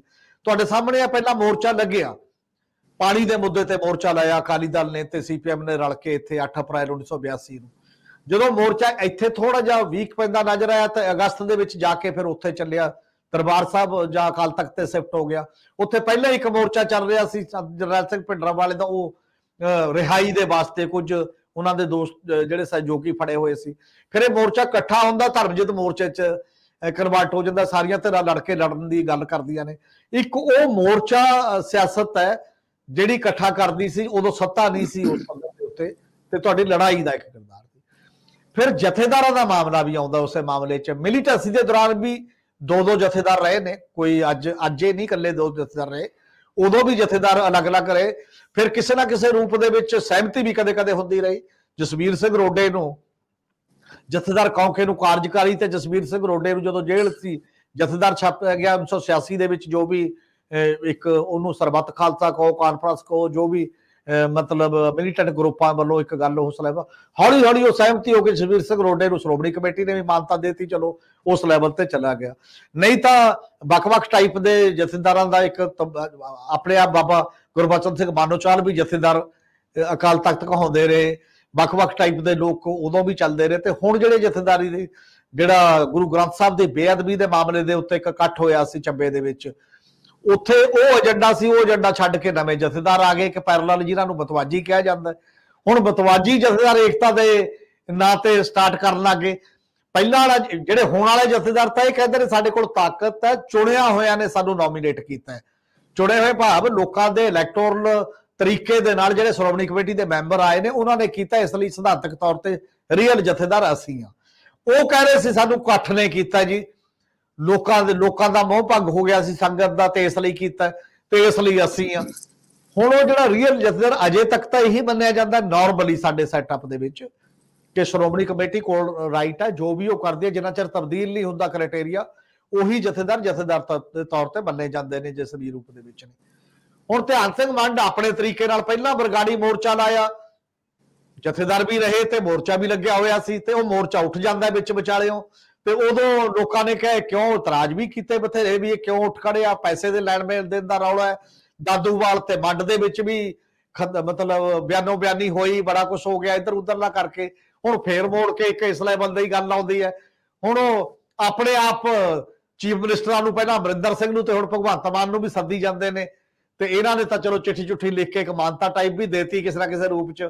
ਹੁਣ ਉਹਨਾਂ ਨੂੰ ਲੱਗ ਰਿਹਾ ਕਿ ਆਪਾਂ ਯੂਨਿਟੀ ਕਰਕੇ ਸ਼ਾਇਦ ਇੱਕ ਲਾਈਮਲਾਈਟ ਉਸ ਲੈਵਲ ਦੀ ਆ ਜਾਏ। ਗਿਆਨੀ ਰਘਬੀਰ ਸਿੰਘ ਨੇ ਨਹੀਂ ਕੋਈ ਗੱਲ ਫੋਲੋ ਕੀਤੀ ਉਸ ਲੈਵਲ ਦੇ ਉੱਤੇ।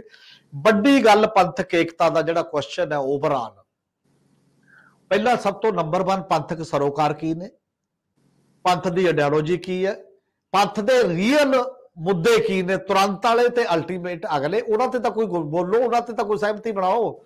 ਸਹਿਮਤੀ ਬਣਾਉਣ ਤੋਂ ਬਾਅਦ ਫਿਰ ਦੇਖੋ ਲੀਡਰ ਕੌਣ ਹੋਏਗਾ ਕੌਣ ਨਹੀਂ ਹੋਏਗਾ। ਪਹਿਲਾਂ ਲੀਡਰ ਤੈਅ ਕਰੋ, ਕਹਿੰਦੇ ਨੇ, ਮੈਨੂੰ ਮੰਨ ਲਓ ਤੁਹਾਨੂੰ ਮੰਨ ਲਓ। ਤੇ ਇਹ ਜਿਹੜਾ ਇੱਕ ਸਿਸਟਮ ਹੈ ਮੇਰੇ ਖਿਆਲ ਹੈ ਇਹ ਅਜੇ ਤੱਕ ਬਹੁਤ ਸੀਰੀਅਸਲੀ ਪਰਸੂ ਨਹੀਂ ਹੋ ਰਿਹਾ ਉਸ ਪੱਧਰ ਦੇ ਉੱਤੇ।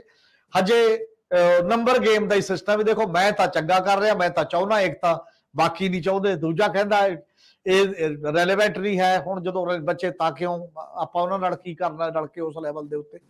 ਹਜੇ ਮੇਰੇ ਖਿਆਲ ਹੈ ਕੋਈ ਬਹੁਤ ਜ਼ਿਆਦਾ ਏਜੰਡੇ ਤੇ ਗੱਲ ਤਿਆਗ ਦੀ, ਕੁਰਬਾਨੀ ਦੀ, ਕਲੈਕਟਿਵ ਕੋਈ ਲੀਡਰਸ਼ਿਪ ਦੀ ਇਹੋ ਜੀ ਗੱਲ ਨਜ਼ਰ ਨਹੀਂ ਆ ਰਹੀ ਫਿਲਹਾਲ।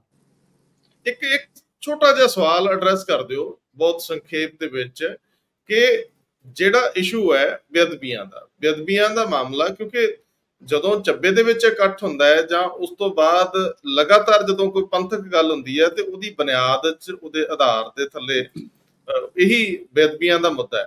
ਸੋ ਇਹ ਸਰਕਾਰ ਜਿਹੜੀ ਸ਼ੁਰੂ 'ਚ ਲੱਗਿਆ ਸੀ ਕਿ ਕਾਫੀ ਤੇਜ਼ੀ ਨਾਲ ਕੰਮ ਕਰ ਰਹੀ ਹੈ। ਇੱਕ SIT ਨੇ ਆਪਣੀ ਰਿਪੋਰਟ ਦਿੱਤੀ ਹੈ, ਚਾਰਜਸ਼ੀਟ ਦਾਖਲ ਕੀਤੀ ਹੈ। ਪਰਮਾਰ ਸਾਹਿਬ ਵਾਲੀ SIT ਮੁੱਖ ਮੰਤਰੀ ਨੂੰ ਦੇ ਆਈ ਸੀ ਰਿਪੋਰਟ, ਔਰ ਦੂਜੀ ਨੇ ਫਰੀਦਕੋਟ ਦੀ ਅਦਾਲਤ ਵਿੱਚ ਪੇਸ਼ ਕੀਤੀ ਹੈ। ਔਰ ਜਿਹੜੀ ਤੀਜੀ ਨਿਹਾਲ ਸਿੰਘ ADGP ਦੀ ਅਗਵਾਈ ਵਾਲੀ SIT ਆ, ਉਹਨੇ ਇਹਦੀ ਰਿਪੋਰਟ ਹੀ ਪੇਸ਼ ਨਹੀਂ ਕੀਤੀ। ਸੋ ਇਹ ਮਾਮਲਾ ਤੁਹਾਨੂੰ ਲੱਗਦਾ ਕਿ ਹੌਲੀ ਹੌਲੀ ਪਿੱਛੇ ਚਲੇ ਗਿਆ। ਹੁਣ ਇਹ ਅਖਬਾਰਾਂ ਦੇ ਵੀ 5ਵੇਂ 6ਵੇਂ 7ਵੇਂ ਪੇਜ ਤੇ ਛੋਟੀ ਜਿਹੀ ਸੁਰਖੀ ਹੁੰਦੀ ਹੈ ਕਿ ਉੱਥੇ ਅਦਾਲਤ ਵਿੱਚ ਪੇਸ਼ੀ ਸੀਗੀ, ਸੁਖਬੀਰ ਬਾਦਲ ਪੇਸ਼ ਹੋਏ ਜਾਂ ਸੁਮਿਤ ਸਿੰਘ ਸੈਣੀ ਨਹੀਂ ਪੇਸ਼ ਹੋਏ, ਏਦਾਂ ਦੀ ਖਬਰ ਤੱਕ ਸੀਮਤ ਆ। ਜਦੋਂ ਹੁਣ ਇਹ ਤੇ ਫਿਰ ਮੋਰਚਾ ਲਾਉਣ ਦੀ ਗੱਲ ਹੋ ਰਹੀ ਆ, ਤਾਂ ਕੀ ਸਰਕਾਰਾਂ ਨੂੰ ਲੱਗਦਾ ਹੈ ਕਿ ਹੁਣ ਸਾਨੂੰ ਕੋਈ ਨੁਕਸਾਨ ਨਹੀਂ ਹੋ ਸਕਦਾ, ਇਸ ਕਰਕੇ ਉਹਨਾਂ ਨੇ ਤਰਜੀਹ 'ਚ ਹੀ ਨਹੀਂ ਰੱਖਿਆ ਜੀ? ਇਹਨਾਂ ਦੀ ਕਪੈਸਿਟੀ ਮੋਰਚਾ ਲਾਉਣ ਦੀ ਹੁਣ ਹੈ ਹੀ ਨਹੀਂ, ਇਹਨਾਂ ਦੀ ਕ੍ਰੈਡੀਬਿਲਿਟੀ ਜ਼ੀਰੋ ਹੋ ਚੁੱਕੀ ਹੈ। ਜਿਹੜੀ ਇਹ ਲੀਡਰਸ਼ਿਪ ਸੀ ਜਿਹਨੇ ਉਹ ਬਹੁਤ ਤਕੜਾ ਮੋਰਚਾ ਚੱਲਿਆ ਉਦੋਂ ਬਰਗਾੜੀ ਦਾ, ਲੇਕਿਨ ਜਿਹੜਾ ਇਹਨਾਂ ਦਾ ਉਸ ਤੋਂ ਬਾਅਦ ਡਿਸੀਜਨ ਮੇਕਿੰਗ ਪ੍ਰੋਸੈਸ ਸੀ ਉਹਦੇ ਵਿੱਚ ਇਹਨਾਂ ਦੀ ਕ੍ਰੈਡੀਬਿਲਿਟੀ ਜ਼ੀਰੋ ਹੋ ਗਈ। ਹੁਣ ਇਹਨਾਂ ਦੇ ਕਹਿਣ ਤੇ ਲੋਕ ਇਹਨਾਂ ਦੇ ਪਿੱਛੇ ਨਹੀਂ ਲੱਗਦੇ। ਤਰ੍ਹਾਂ ਤਰ੍ਹਾਂ ਦੇ ਇਲਜ਼ਾਮ ਇਹਨਾਂ ਲੋਕਾਂ ਤੇ ਲੱਗੇ ਹੋਏ ਆ ਆਲਰੇਡੀ। ਗੱਲ ਮੈਂ ਸੰਖੇਪ 'ਚ ਬੇਅਦਬੀ ਦੀ ਗੱਲ ਕਰਦੇ ਹਾਂ। ਜਿਹੜਾ ਬਰਗਾੜੀ ਦੀ ਬੇਅਦਬੀਆਂ ਦੇ ਮਾਮਲੇ ਪੰਜਾਬ ਦੇ ਵਿੱਚ ਬੜੇ ਪੁਰਾਣੇ ਹੁੰਦੇ ਆ ਰਹੇ, ਕੋਈ ਨਵੀਂ ਗੱਲ ਨਹੀਂ ਸੀ। ਬਰਗਾੜੀ ਕੋਈ ਨਵੀਂ ਗੱਲ ਨਹੀਂ ਸੀ, ਲੇਕਿਨ ਬਰਗਾੜੀ ਇੱਕ ਸਿਆਸਤ ਦੇ ਵਿੱਚੋਂ ਨਿਕਲਿਆ ਸੀਗਾ ਔਰ ਸਰਕਾਰ ਅਕਾਲੀ ਦਲ ਦੀ ਸੀਗੀ। ਜਿਵੇਂ 78 'ਚ ਨਰਕਾਰੀ ਵਾਲਾ ਮਸਲਾ ਹੋਇਆ, ਸਰਕਾਰ ਤਾਂ ਅਕਾਲੀ ਦਲ ਦੀ ਸੀਗੀ ਤੇ ਹੁਣ ਸਰਕਾਰ ਅਕਾਲੀ ਦਲ ਦੀ ਸੀਗੀ। ਤੇ ਅਕਾਲੀ ਦਲ ਦੀ ਸਿਆਸਤ ਦੇ ਵਿੱਚੋਂ ਇਹ ਇਸ਼ੂਜ਼ ਇਮਰਜ ਹੁੰਦਾ ਹੈ। ਤੇ ਜਿਹੜਾ ਅਕਾਲੀ ਦਲ ਦਾ ਰੋਲ ਨੈਗੇਟਿਵ ਆ ਉਹਦੇ ਵਿੱਚ, ਉਹਦੇ ਕਰਕੇ ਲੋਕਾਂ ਦੇ ਵਿੱਚ ਗੁੱਸਾ ਜ਼ਿਆਦਾ ਸੀਗਾ। ਉਹ ਗੁੱਸਾ ਹੁਣ ਤੱਕ ਠੰਡਾ ਨਹੀਂ ਹੋਇਆ ਲੋਕਾਂ ਦਾ, ਹੋ ਸਕਦਾ ਨਹੀਂ। ਕੱਲਾ ਸਰਕਾਰ ਦਾ ਮਸਲਾ ਨਹੀਂ ਹੈ ਸਜ਼ਾ ਦਿਵਾਉਣ ਦਾ, ਉਹਦੇ ਵਿੱਚ ਅਕਾਲੀ ਦਲ ਦੀ ਲੀਡਰਸ਼ਿਪ, ਅਕਾਲ ਤਖਤ ਦੀ ਲੀਡਰਸ਼ਿਪ, SGPC ਦੀ ਲੀਡਰਸ਼ਿਪ, ਇਹ ਵੀ ਬਰਾਬਰ ਤੇ ਗੁਨਾਹਗਾਰ ਹੈ। ਜਿਹੜਾ ਇਹਨਾਂ ਦਾ ਰੋਲ ਸੀਗਾ, ਇਹ ਲਾਰਜਰ ਇਸ਼ੂ ਹੈ। ਇੱਕ ਜਿਹੜੀ ਗੱਲ ਤੁਸੀਂ ਕੀਤੀ ਸਜ਼ਾਵਾਂ ਦੀ, ਉਹ ਇੱਕ ਐਸਪੈਕਟ ਹੈ ਕਿ ਸਜ਼ਾਵਾਂ ਹੋਣ ਦੇ ਨਾਲ ਇਹ ਗੁੱਸਾ ਠੰਡਾ ਪੈ ਜਾਏਗਾ, ਮੇਰੇ ਖਿਆਲ 'ਚ ਨਹੀਂ ਪੈਂਦਾ। ਸੋ ਜਦ ਤੱਕ ਇਹ ਸੰਸਥਾਵਾਂ ਵੀ ਆਪਣਾ ਗੁਨਾਹ ਨਹੀਂ ਕਬੂਲਦੀਆਂ, ਇਹ ਲੀਗਲੀ ਇਹ ਸਿਧਾਂਤਕ ਇਸ਼ੂ ਹੈ। ਇੱਕ ਇਹ ਆਪਣੇ ਗੁਨਾਹ ਕਬੂਲਣ, ਦੂਸਰਾ ਸਰਕਾਰ ਇਸ ਜਿਹੜੀ ਜਾਂਚ ਹੈਗੀ ਹੈ ਇਹਨੂੰ ਸਿਰੇ ਲਾਵੇ ਤੇ ਲੋਕਾਂ ਨੂੰ ਸਜ਼ਾਵਾਂ ਹੋਣ ਜਿਹੜੇ ਦੋਸ਼ੀ ਹੈ, ਤਾਂ ਇਹ ਮਸਲਾ ਠੰਡਾ ਹੋਏਗਾ। ਨਹੀਂ ਤਾਂ ਉਦੋਂ ਤੱਕ ਇਹ ਗੁੱਸਾ ਸਿੱਖ ਜਗਤ ਦੇ ਵਿੱਚ ਇਸ ਤਰ੍ਹਾਂ ਹੀ ਕਾਇਮ ਰਹੇਗਾ। ਸਰਦਾਰ ਹਰਮੀਤ ਸਿੰਘ ਜੀ, ਮਾਮਲਾ ਤਾਂ ਫਿਰ ਉਹੀ ਹੈ ਨਾ ਕਿ ਜੇਕਰ ਕੈਪਟਨ ਅਮਰਿੰਦਰ ਸਿੰਘ ਪ੍ਰੋਮਿਸ ਕਰਦੇ ਆ ਉਹਨਾਂ ਦੇ ਮੰਤਰੀਆਂ ਦੇ ਰਾਹੀਂ ਆਪਣਿਆਂ ਦੇ ਮੀਟਿੰਗਾਂ ਵੀ ਹੁੰਦੀਆਂ, ਗੁਪਤ ਮੀਟਿੰਗਾਂ ਦਾ ਵੀ ਰੌਲਾ ਪੈਂਦਾ ਰਿਹਾ, ਔਰ ਉਹਦੇ ਵਿੱਚ ਸਰਕਾਰ ਦੀਆਂ ਇੰਟੈਲੀਜੈਂਸ ਏਜੰਸੀਆਂ ਵੀ ਸ਼ਾਮਲ ਹੁੰਦੀਆਂ ਰਹੀਆਂ, ਕਈ ਕੁਝ ਹੈ। ਮੋਰਚੇ ਨੂੰ ਉਠਾਉਣ ਬਾਅਦ ਇਸ ਸਰਕਾਰ ਨੇ ਪ੍ਰੋਮਿਸ ਕੀਤਾ ਸੀ, ਪਹਿਲੀ ਸਰਕਾਰ ਵਾਂਗ, ਅਮਰਿੰਦਰ ਸਿੰਘ ਦੀ ਸਰਕਾਰ ਵਾਂਗ, ਸ਼ੁਰੂ 'ਚ ਵੀ ਤੇਜ਼ੀ ਦਿਖਾਉਂਦੇ, ਫਿਰ ਸੁਸਤ ਹੋ ਜਾਂਦੇ ਆ। ਤੁਹਾਨੂੰ ਲੱਗ ਹੀ ਰਿਹਾ ਕਿ ਕਿਉਂ ਨਹੀਂ ਆਖਿਰਕਾਰ ਇਹਦੇ 'ਚ ਡੇ ਬਾਈ ਡੇ ਦੇ ਆਧਾਰ ਤੇ ਕੋਈ ਕਾਰਵਾਈ ਹੁੰਦੀ? ਕਿਉਂ ਨਹੀਂ ਜਿਹੜੀ SIT ਬਣਦੀ ਉਹਨੂੰ ਹੋਰ ਕੋਈ ਕੰਮ ਨਾ ਦਿਓ 2 ਮਹੀਨੇ, ਮਹੀਨਾ 2 ਮਹੀਨੇ, ਔਰ ਉਹਦੇ ਕੋਲ ਕੀ ਇਹਦੇ ਵਿੱਚ ਪੋਲਿਟਿਕਸ ਹੁੰਦੀ ਹੈ ਕਿ ਕਦੋਂ ਕੋਈ ਰਿਪੋਰਟ ਆਵੇ ਹੋਵੇ, ਉਹਦੇ 'ਚ ਕੋਈ ਵੱਡੇ ਨਾ ਹੋਣਗੇ ਤੇ ਫਿਰ ਇੱਕ ਵਾਰੀ ਸਿਆਸਤ ਜਿਹੜੀ ਚਮਕੇਗੀ, ਜਾਂ ਇੱਕ ਵਾਰੀ ਫਿਰ ਵੋਟਾਂ ਦਾ ਕੋਈ ਧਰੁਵੀਕਰਨ ਹੋਏਗਾ। ਇਹ ਵੇਟ ਕੀਤੀ ਜਾਂਦੀ ਹੈ, ਜਾਂ ਸਰਕਾਰ ਕੋਲ ਤੁਹਾਨੂੰ ਲੱਗਦਾ ਕਿ ਇਹ ਕੰਮ ਹੋਣ ਦੇ ਨਜ਼ਰੀਏ ਤੋਂ ਇੰਨਾ ਸਮਾਂ ਲੱਗ ਹੀ ਜਾਂਦਾ? ਜੀ ਮੈਨੂੰ ਲੱਗਦਾ ਜਿਹੜੀ ਪਹਿਲਾਂ ਪਰਮਾਰ ਵਾਲੀ ਰਿਪੋਰਟ ਸੀ ਉਹ ਹਾਈ ਕੋਰਟ ਨੇ ਟਾਈਮ ਬਾਉਂਡ ਕੀਤੀ ਸੀ ਕਿ ਤੁਸੀਂ ਤੁਰੰਤ ਇੱਕ ਨਵੀਂ SIT ਬਣਾਓ ਤੇ ਉਹਨੂੰ ਇੰਨੇ ਮਹੀਨੇ 'ਚ ਇਹ ਗੱਲ ਕਹੋ ਕਿ ਚਲਾਨ ਕਿਸੇ ਨਾ ਕਿਸੇ ਰੂਪ ਦੇ ਵਿੱਚ ਪੇਸ਼ ਹੋਣਾ ਚਾਹੀਦਾ। ਪਰ ਉਦੋਂ ਤੋਂ ਜਿਹੜਾ ਵਾਅਦਾ ਕਰਕੇ ਆਏ, ਇਹਨਾਂ ਦੀ ਕਮਿਟਮੈਂਟ ਸੀ, ਹਰ ਸਰਕਾਰ ਦੀ ਹੁੰਦੀ ਹੈ। ਕਮਿਟਮੈਂਟ ਲਈ ਕੁਛ ਕੋਸ਼ਿਸ਼ਾਂ ਵੀ ਤਾਂ ਕਰਨੀਆਂ ਪੈਂਦੀਆਂ ਨੇ। ਕੋਸ਼ਿਸ਼ਾਂ ਕੀ ਨੇ? ਕੋਸ਼ਿਸ਼ਾਂ ਇਹ ਨੇ ਕਿ ਤੁਸੀਂ chief justice Punjab and Haryana high court ਨੂੰ ਲਿਖਿਆ ਕਿ ਬਹੁਤ ਇੰਪੋਰਟੈਂਟ, ਅਸੀਂ ਦਰਖਾਸਤ ਕਰਦੇ ਹਾਂ ਕਿ ਇਹਦਾ ਸਪੈਸ਼ਲ ਕੋਰਟ ਬਣਾ ਕੇ ਜਾਂ ਡੇ ਟੂ ਡੇ ਬੇਸਿਸ ਤੇ ਉਹਨਾਂ ਹੀ ਕੋਰਟ ਦੇ ਵਿੱਚ ਲਗਾਤਾਰਤਾ ਦੇ ਵਿੱਚ ਇਹ ਗੱਲ ਹੋ ਜੇ। ਜਿਵੇਂ ਅੱਜ ਕੱਲ੍ਹ ਸੰਵਿਧਾਨਕ ਬੈਂਚ ਨਾ 370 ਤੇ ਕਰ ਰਿਹਾ ਡੇ ਟੂ ਡੇ, ਡੇਲੀ ਉਸੇ ਗੱਲ ਤੇ ਚਰਚਾ ਹੋ ਰਹੀ ਹੈ, ਜਿਹੜੇ ਵੱਡੇ ਮਾਮਲੇ ਹੁੰਦੇ ਨੇ ਜਿਨ੍ਹਾਂ ਨੂੰ ਤੁਸੀਂ ਨਿਪਟਾਉਣਾ ਚਾਹੁੰਦੇ ਹੋ। ਜੇ ਕੈਪਟਨ ਅਮਰਿੰਦਰ ਸਿੰਘ ਸਰਕਾਰ ਜਾਂ ਭਗਵੰਤ ਮਾਨ ਸਰਕਾਰ ਇਹ ਨਹੀਂ ਕਰਦੀਆਂ ਤਾਂ ਜਨਰਲੀ ਤਾਂ ਕੋਰਟਾਂ ਦਾ ਸਾਨੂੰ ਪਤਾ ਹੀ ਹੈ ਜਿਸ ਢੰਗ ਨਾਲ ਕੇਸ ਡਿਲੇ ਹੋ ਰਹੇ ਨੇ। ਪਹਿਲੀ ਗੱਲ ਤਾਂ ਜਿਹੜੀਆਂ ਜਾਂਚ ਏਜੰਸੀਆਂ ਨੇ ਉਹ ਕਿੰਨਾ ਡਿਲੇ ਕਰ ਰਹੀਆਂ ਨੇ, ਕਿ ਉਹ ਪੋਲੀਟੀਕਲ ਸਾਈਡ ਡੀਕਦੀਆਂ ਨੇ ਵੀ ਆਪਾਂ ਕਦੋਂ ਚਲਾਨ ਪੇਸ਼ ਕਰਨਾ, ਕਦੋਂ ਨਹੀਂ ਕਰਨਾ, ਜਾਂ ਉਹ ਪ੍ਰੋਫੈਸ਼ਨਲ ਐਂਗਲ ਤੋਂ ਕੰਮ ਕਰ ਰਹੀਆਂ ਨੇ। ਔਰ ਬਹੁਤ ਸਾਰੇ ਪੁਲਿਸ ਅਫਸਰਾਂ ਦਾ ਇਹ ਕਹਿਣਾ ਲਗਾਤਾਰ, ਜਿਹੜੇ ਰਿਟਾਇਰ ਵੀ ਹੋ ਗਏ ਹੋਰ, ਕਿ ਸਾਨੂੰ ਮਤਲਬ ਕਿਹਾ ਗਿਆ ਵੀ ਸਲੋ, ਉਦੋਂ ਸਲੋ ਹੋ ਜਾਂਦੇ ਸੀ, ਫਿਰ ਕਿਹਾ ਗਿਆ ਐਂ ਕਰ ਲਓ, ਉਹ ਹੋ ਜਾਂਦਾ ਸੀ। ਨਾਰਮਲੀ ਤਾਂ ਪੋਲਿਟਿਕਸ ਦੇ ਵਿੱਚ ਹੈਗੀ ਹੈ। ਸਾਡੀਆਂ ਕੋਈ ਏਜੰਸੀਆਂ ਇੰਨੀਆਂ ਪ੍ਰੋਫੈਸ਼ਨਲ ਨਹੀਂ ਹੈ ਕਿ ਉਹ ਇੰਡੀਪੈਂਡੈਂਟ ਜੀ ਆਪਦਾ ਕੰਮ ਕਰਦੀਆਂ ਜਾਣਗੀਆਂ, ਧੋਦੀਆਂ ਪੱਕੀਆਂ ਨੇ। ਉਹ ਬੌਸ ਦਾ ਸੁਨੇਹਾ ਉਡੀਕਦੀਆਂ ਨੇ ਹਮੇਸ਼ਾ ਹੀ, ਜੋ ਸਾਡੇ ਪ੍ਰੈਕਟੀਕਲ ਸਿਸਟਮ ਬਣਿਆ ਹੋਇਆ ਹੈ ਇਹ ਸਾਰੇ ਸੈਟਅਪ ਦੇ ਵਿੱਚ। ਔਰ ਉਹ ਚੁਟਕੀ ਹੁਣ ਸਾਡੇ ਇਹ ਜਦੋਂ ਵੀ ਵੋਟ ਆ ਜਾਂਦੀ ਹੈ ਨੇੜੇ ਤੇੜੇ, ਉਦੋਂ ਥੋੜਾ ਜਿਹਾ ਬਹੁਤ ਸਰਗਰਮ ਦਿਖਾਈ ਦਿੰਦੀਆਂ ਨੇ। ਇੱਕ ਵਾਰ ਚਾਹੇ ਉਹ ਜਲੰਧਰ ਦੀ ਬਾਈ ਇਲੈਕਸ਼ਨ ਆ ਜੇ, ਚਾਹੇ ਉਹ ਸੰਗਰੂਰ ਦੀ ਆ ਜੇ, ਚਾਹੇ ਉਹ ਬਾਕੀ ਦਾ ਕੋਈ ਚੋਣ ਆਉਣੀ ਹੋਵੇ, ਉਦੋਂ ਲੱਗਦਾ ਹੁੰਦਾ। ਉਦੋਂ ਚੀਫ ਮਿਨਿਸਟਰ ਵੀ ਕਹਿ ਦਿੰਦੇ ਨੇ ਤੁਹਾਡੇ ਸਾਹਮਣੇ ਇੰਨੇ ਦਿਨਾਂ ਚਾਹ ਕਰਕੇ ਦਿਖਾਵਾਂਗੇ, ਅਸੀਂ ਇੰਨੇ ਨੂੰ ਤਾਂ ਦਾ ਨਾਂ ਤਾਂ ਉਹਦੇ ਚ ਲੈ ਕੇ ਆ ਗਏ ਆ। ਸਗੋਂ ਉਹਨਾਂ ਨੂੰ ਦੂਜਿਆਂ ਨੂੰ ਫਾਇਦਾ ਦੇ ਦਿੰਦਾ ਵੀ ਦੇਖੋ ਜੀ ਇਹ ਤਾਂ ਚੀਫ ਮਿਨਿਸਟਰ ਦੇ ਕਹੇ ਤੇ ਹੋਇਆ ਸਾਰਾ ਕੁਝ, ਪੋਲੀਟੀਕਲ ਮੋਟੀਵੇਟਡ ਹੈ ਤੇ ਤਾਂ ਨਾਮ ਵੀ ਇਸੇ ਕਰਕੇ ਪਏ ਨੇ। ਇਸ ਕਰਕੇ ਇਹ ਗੱਲ ਤਾਂ ਇੱਕ ਹੈਗੀ ਹੋ ਹੈ, ਸਾਡਾ ਪੋਲੀਟੀਕਲ ਮਿਜਾਜ ਜਿਹੜਾ ਨਾ ਕੰਮ ਕਰਨ ਦਾ, ਸਾਡੀ ਪੋਲੀਟਿਕਸ ਦਾ, ਉਹ ਵੋਟ ਬੈਂਕ ਤੋਂ ਅੱਗੇ ਨਹੀਂ ਜਾ ਰਿਹਾ, ਉਹ ਸਹਿਰਦਤਾ ਨਾਲ ਇੱਧਰ ਨਹੀਂ ਜਾ ਰਿਹਾ ਕਿ ਆਪਾਂ ਇੱਕ ਜਸਟਿਸ ਦਿਖਾਈਏ। ਇੱਕ ਗੁਰੂ ਗ੍ਰੰਥ ਸਾਹਿਬ ਦੀ ਬੇਅਦਬੀ ਦਾ ਮਾਮਲਾ, ਵੱਡਾ ਮਾਮਲਾ ਜਿਹੜਾ ਅਜੇ ਤੱਕ ਉਹ ਚੱਲ ਰਿਹਾ, ਜਿਹੜੀ ਨਿਹਾਲ ਸਿੰਘ ਦੀ ਰਿਪੋਰਟ ਵੀ ਆਉਣੀ ਆ, ਅਜੇ ਨਹੀਂ ਆਈ ਜਾਂ ਉਸ ਲੈਵਲ ਤੇ। ਇੱਕ ਮਾਮਲਾ ਕਿ ਜਿੱਥੇ ਫਾਇਰਿੰਗ ਦੇ ਵਿੱਚ 2 ਬੰਦੇ ਮਾਰੇ ਗਏ ਨੇ ਤੇ ਬਾਕੀ ਦੀਆਂ ਗੱਲਾਂ ਸਾਰੀਆਂ ਸਾਡੇ ਸਾਹਮਣੇ ਨੇ। ਇਹ ਤਾਂ ਬਹੁਤ ਟਾਈਮ ਬਾਉਂਡ ਨਾਲ ਤਰੀਕਾ, ਉਸ ਤਰੀਕੇ ਦੇ ਨਾਲ ਇਹਨੂੰ ਤਾਂ ਤੁਸੀਂ ਐਡਰੈਸ ਕਰ ਹੀ ਸਕਦੇ ਸੀ। ਸਰਦਾਰ ਹਰਮੀਤ ਸਿੰਘ ਜੀ, ਨਿਹਾਲ ਸਿੰਘ ਵਾਲੀ SIT ਨੇ ਇਹੀ 2 ਮੌਤਾਂ ਵਾਲੀ ਜਾਂਚ ਕਰਨੀ, ਉਹੀ ਕਰ ਰਹੇ ਨੇ। ਉਹੀ ਰੌਲਾ ਹੈ ਨਾ ਕਿ ਇਹਦੇ ਚ ਕਿੰਨਾ ਔਖਾ ਕੰਮ ਸੀ ਗਵਾਹ ਭੁਗਤਾਉਣ ਚ ਜਾਂ ਬਾਕੀ ਚੀਜ਼ਾਂ। ਇਹ ਤਾਂ ਕ੍ਰਾਈਮ ਡਾਇਰੈਕਟ ਹੋਇਆ, ਔਰ ਕ੍ਰਾਈਮ ਡਾਇਰੈਕਟ ਦੇ ਵਿੱਚ ਇਹਨਾਂ ਸਾਰੇ ਮੁੱਦਿਆਂ ਤੇ ਪਹਿਲਾਂ ਤੁਸੀਂ 2 ਵਾਰ ਰਿਪੋਰਟਾਂ ਕਰਾ ਲਈਆਂ, 2 ਜੱਜਾਂ ਤੋਂ ਕਰਾ ਲਈਆਂ, ਕਿ ਤੁਸੀਂ ਕਰੋਗੇ ਜੀ। ਪਹਿਲਾਂ ਇੱਕ ਜੱਜ ਆਏ, ਉਹ ਆਮ ਆਦਮੀ ਪਾਰਟੀ ਚਲੇ ਗਏ, ਫਿਰ ਦੂਜੇ ਜੱਜ ਆਏ ਤੇ ਉਹ ਕਹਿੰਦੇ ਜੀ ਇਹ ਜੱਜ ਕਾਂਗਰਸੀ ਨੇ, ਅਕਾਲੀਆਂ ਨੇ ਵੀ ਫਾੜਤੀਆਂ ਉਹ ਚੀਜ਼ਾਂ। ਹੁਣ ਜਦੋਂ ਚਲਾਨ ਚ ਨਾਮ ਆ ਗਿਆ, ਉਹ ਕਹਿੰਦੇ ਤਾਂ ਉਸ ਜੱਜ ਦੇ ਰਿਪੋਰਟ ਨੂੰ ਵੀ ਨਹੀਂ ਮੰਨਦੇ। ਸਾਰੇ ਆਪੋ ਆਪਣੇ ਤਰੀਕੇ ਦੇ ਨਾਲ, ਅਸੀਂ ਜਿਹਨੂੰ ਸ਼ੂਟ ਕਰਦਾ ਉਹ ਆਪਣਾ ਉਹ ਜੀ ਗੱਲ ਕਹਿ ਦਿੰਦਾ। ਮਤਲਬ ਇੱਕ ਹੁੰਦਾ ਬਹੁਤ ਸੁਹਿਰਦ ਤਰੀਕਾ ਕਿ ਨਹੀਂ ਜੀ ਇਹਨੂੰ ਟਾਈਮ ਬਾਉਂਡ ਆਹ ਚੀਜ਼ ਆਪਾਂ ਨੂੰ ਅੱਗੇ ਲਿਆਉਣੀ। ਹੁਣ ਜਿੱਦਾਂ ਐਡੀ ਇੰਪੋਰਟੈਂਟ ਮਾਮਲਾ ਹੈ, ਸਾਰੇ ਲੋਕ ਕਦੇ ਕਿਸੇ ਨੇ ਮੋਰਚਾ ਲਾਤਾ, ਕਿਸੇ ਨੇ ਮੋਰਚਾ ਲਾਤਾ, ਸਧਾਰਨ ਕਤਲਾਂ ਚ ਕਿੱਥੇ ਦੇ ਦੇਣਗੇ ਕੋਈ ਗੱਲ ਸਭ ਦੇ ਸਾਹਮਣੇ। ਬੰਬ ਬਲਾਸਟ ਹੋਇਆ, ਮੌੜ ਬਲਾਸਟ, ਉਹਦੀ ਰਿਪੋਰਟ ਕਿੱਥੇ ਹੈ ਜੀ, ਕਿੱਥੇ ਹੈ ਚਲਾਨ ਕੀ ਕੀਤਾ? ਤੇ ਨਾਮਧਾਰੀ ਜਿਹੜੀ ਬੀਬੀ ਸੀ ਮਾਤਾ ਚੰਦ ਕੌਰ, ਉਹ ਜਿਹੀਆਂ ਚੀਜ਼ਾਂ ਨੇ ਉਹ ਕਿੱਥੇ ਨੇ? ਜਿੰਨੇ ਕਤਲ ਸਾਡੇ ਸਾਹਮਣੇ ਹੋ ਰਹੇ ਨੇ, ਸਾਡੇ ਆ ਦੂਜੇ ਮਾਮਲਿਆਂ ਦੇ ਵਿੱਚ ਵੀ ਗੈਂਗਸਟਰ ਕਤਲ ਕਰ ਜਾਂਦੇ ਨੇ, ਸਾਰੇ ਮਾਮਲਿਆਂ 'ਚ ਕੀ ਹੋ ਰਿਹਾ? ਓਵਰਆਲ ਪ੍ਰੋਫੈਸ਼ਨਲ ਏਜੰਸੀ ਦਾ ਕੰਮ, ਜਿਹੜੀ ਪੁਲਿਸ ਨੂੰ ਇਹ ਮੰਨਿਆ ਜਾਂਦਾ ਕਿ ਉਹ ਪ੍ਰੋਫੈਸ਼ਨਲ ਹੈ ਜੀ, ਕੰਪੈਰੇਟਿਵਲੀ ਬੈਟਰ ਹੈ ਪੰਜਾਬ ਦੀ ਪੁਲਿਸ ਬਾਕੀ ਹੈ, ਤੇ ਉਹਦੀ ਇਹਨਾਂ ਮਾਮਲੇ ਸਕਸੈਸ ਰੇਟ ਕੀ ਹੈ ਤੇ ਉਹ ਕਿੰਨੇ ਟਾਈਮ 'ਚ ਹੈ? ਔਰ ਇਹ ਗੱਲ ਵੀ ਨੂੰ ਵੀ ਦੇਖਿਆ ਤਾਂ ਜਾਣਾ ਹੀ ਪਊਗਾ, ਕ੍ਰਿਮੀਨਲ ਸਾਈਡ ਨੂੰ ਵੀ ਜਿਹੜੀ ਵੀ ਹੈ ਤੁਹਾਡਾ ਉਹ ਪ੍ਰੋਸੀਜਰ ਕਿੰਨਾ ਕਿੱਥੇ ਤੱਕ ਲੈਂਥੀ ਜਾਂਦਾ। ਫਿਰ ਇਹ ਤੇ ਐਫਰਟ ਕਿਉਂ ਨਹੀਂ ਹੋ ਰਿਹਾ? ਜੇਕਰ ਕਿਸੇ ਇੱਕ ਸਰਕਾਰ ਦਾ ਹੁੰਦਾ ਤਾਂ ਅਲੱਗ ਹੈ, ਅਕਾਲੀ ਸਰਕਾਰ ਰਹਿ ਗਈ ਸਾਲ ਡੇਢ ਸਾਲ, ਫਿਰ 5 ਸਾਲ ਪੂਰੇ ਕੈਪਟਨ ਅਮਰਿੰਦਰ ਸਿੰਘ ਦੀ, ਹੁਣ 1.5 ਸਾਲ ਇਹਨੂੰ ਹੋਣ ਵਾਲਾ ਹੈ। ਕਿੰਨਾ ਕੁ ਸਮਾਂ ਲੱਗਦਾ ਹੁੰਦਾ ਕਿਸੇ ਕਤਲ ਕੇਸਾਂ ਨੂੰ, ਔਰ ਉਹ ਵੀ ਪਬਲਿਕਲੀ ਹੋਏ ਹੋਣ, ਜਿੱਥੇ ਬਹੁਤ ਸਾਰੇ ਗਵਾਹ ਹੋਣ, ਸਾਹਮਣੇ ਦਿਖਦੇ ਹੋਣ। ਉਹ ਤੇ ਬਲਾਈਂਡ ਕੇਸ ਤਾਂ ਹੈ ਨਹੀਂ ਜਿਹਨੂੰ ਆਇਆ ਵੀ ਲੱਭਣ ਨੂੰ ਟਾਈਮ ਲੱਗ ਗਿਆ ਹੋਵੇ ਕਿਤੋਂ ਜ਼ਿਆਦਾ।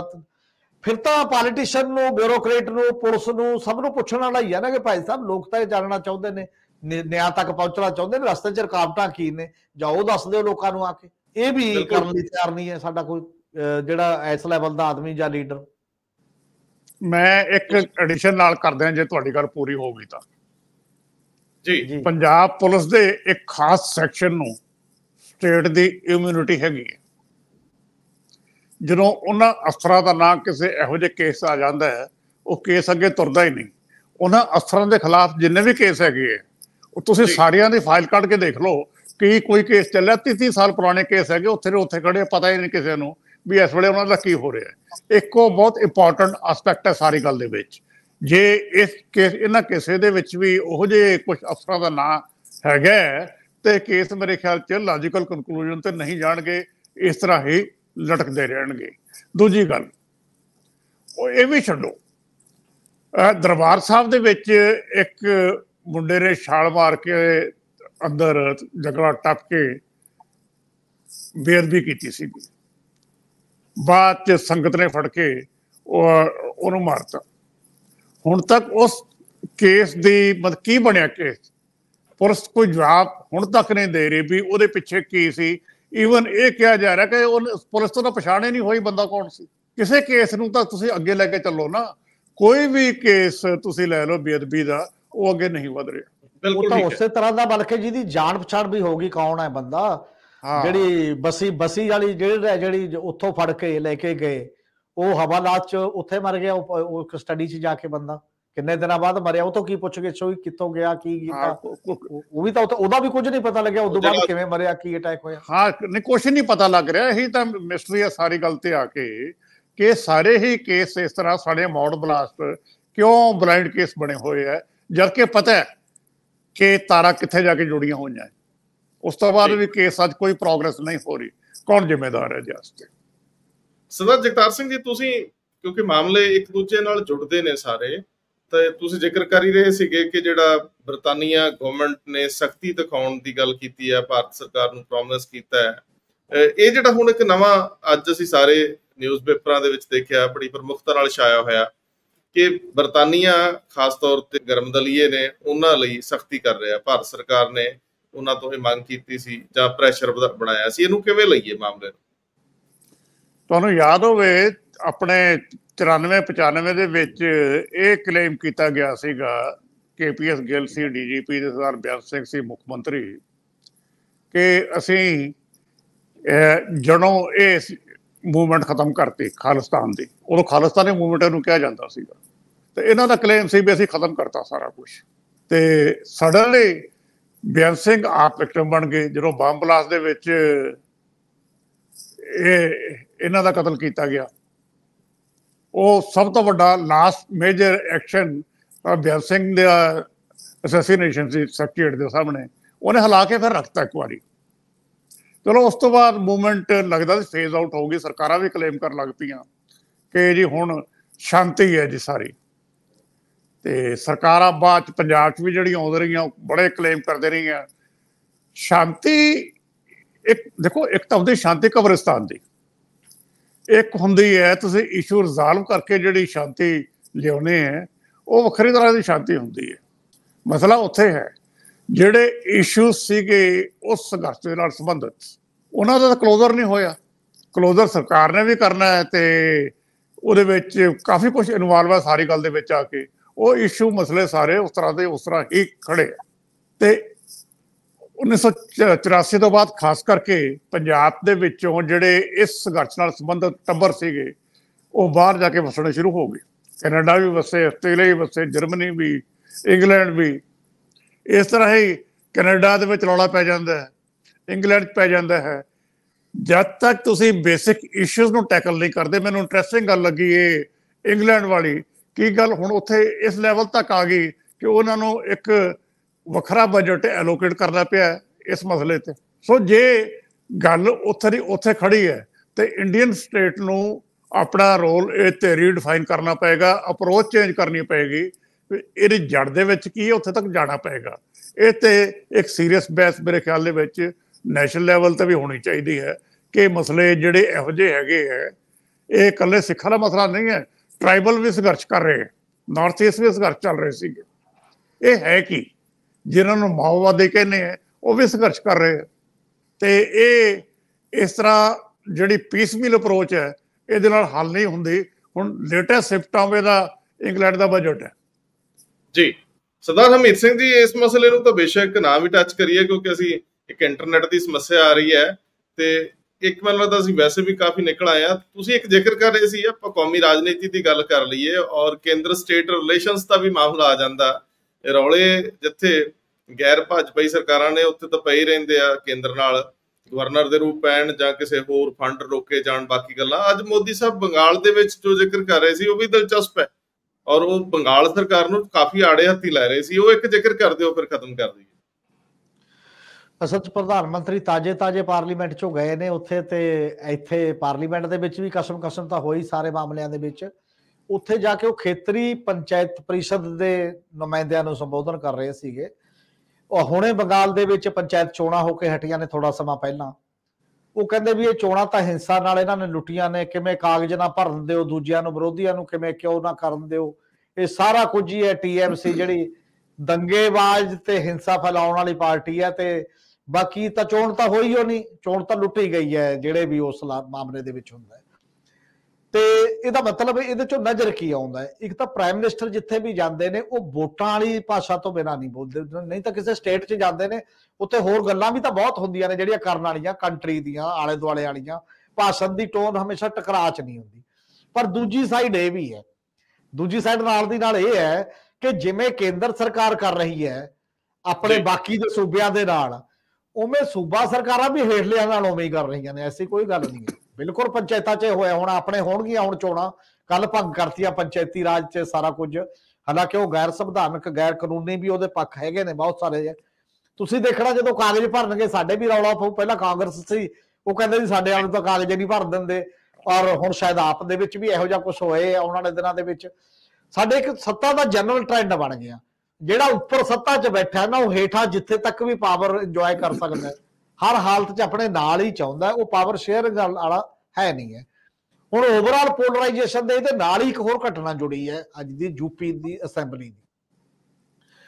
ਜਿਹੜੇ ਮੁੱਖ ਮੰਤਰੀ ਨੇ ਜੋਗੀ ਨੇ ਇੱਕ 43 ਸਾਲ ਪੁਰਾਣੀ ਰਿਪੋਰਟ ਉੱਥੇ ਟੇਬਲ ਕਰਤੀ ਹੈ ਕਿ ਤੇ ਚਰਚਾ ਕਰਾਵਾਂਗੇ ਜੀ। ਮੁਰਾਦਾਬਾਦ 'ਚ ਦੰਗੇ ਹੋਏ ਸੀ ਕਦੇ 43 ਸਾਲ ਪਹਿਲਾਂ। BP ਸਿੰਘ ਉਦੋਂ ਚੀਫ ਮਿਨਿਸਟਰ ਰਹੇ ਹੋਣਗੇ ਜਦੋਂ ਉਹ ਦੰਗੇ ਹੋਏ। ਮਤਲਬ BP ਸਿੰਘ ਤੁਸੀਂ ਦੇਖੋ ਉਸ ਤੋਂ ਬਾਅਦ ਦੇਸ਼ ਦੇ ਪ੍ਰਧਾਨ ਮੰਤਰੀ ਵੀ ਰਹਿ ਗਏ, ਬੜਾ ਕੁਝ ਹੋ ਗਿਆ, ਇਹਦੀਆਂ ਜੱਜਮੈਂਟਾਂ ਵੀ ਆ ਗਈਆਂ। ਹੁਣ ਜਾ ਕੇ 43 ਸਾਲ ਬਾਅਦ ਉਸ ਰਿਪੋਰਟ ਦੀ ਵੈਸੇ ਕੋਈ ਤੁਕ ਨਹੀਂ ਬਣਦੀ।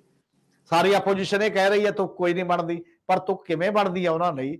ਉਹ ਇਸ ਕਰਕੇ ਬਣਦੀ ਹੈ ਕਿ ਜਿਹੜਾ ਇਲਾਹਾਬਾਦ ਹਾਈ ਕੋਰਟ ਦੇ ਉਦੋਂ ਦੇ ਜੱਜ ਨੇ ਜੋ ਇਨਵੈਸਟੀਗੇਟ ਕੀਤਾ ਸੀ, ਉਹਦੇ ਚੋਂ ਕਹਿੰਦੇ ਬਾਕੀ ਸਾਰੇ ਬਰੀ ਕਰਤੇ ਸੀ, 2 ਮੁਸਲਿਮ ਨਾਮ ਲਏ ਸੀ ਕਿ ਇਹਨਾਂ ਨੇ ਛੇੜੀ ਹੈ ਸਿੰਗੜੀ।